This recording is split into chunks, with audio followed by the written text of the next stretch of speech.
എടുക്കുന്ന ഓരോ ഡിസൈൻ ഡിസിഷനും എപ്പോഴും ഒരു ചോദ്യം മനസ്സിൽ വെച്ചുകൊണ്ട് വേണം ചെയ്യാനായിട്ട്. നമ്മൾ ചൂസ് ചെയ്യുന്ന കളേഴ്സ്, ടൈപ്പോഗ്രഫി, ലേഔട്ടുകൾ, ഇമേജറി ഇതൊക്കെ റൈറ്റ് ആയിട്ടുള്ള പേഴ്സണുമായിട്ട് റെസനേറ്റ് ചെയ്യുന്നുണ്ടോ എന്നുള്ളത്. ഇത് ആൻസർ ചെയ്യാനായിട്ട് ഓഡിയൻസിനെ നമ്മൾ 3 ലെവലിൽ അനലൈസ് ചെയ്യേണ്ടതായിട്ടുണ്ട്. Welcome to episode 10 of 45 days decoding branding series.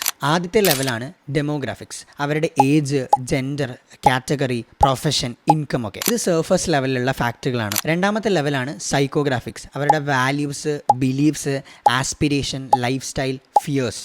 ഇതെല്ലാം ഇമോഷണൽ ആയിട്ടുള്ള ഫാക്റ്റുകളാണ്. അവരെന്തിനെ പറ്റിയാണ് കൂടുതലായിട്ട് കെയർ ചെയ്യുന്നത്, ഓഡിയൻസിന് എന്താണ് ആവാൻ ആഗ്രഹമുള്ളത് എന്നുള്ളതൊക്കെ. And third one is behaviours.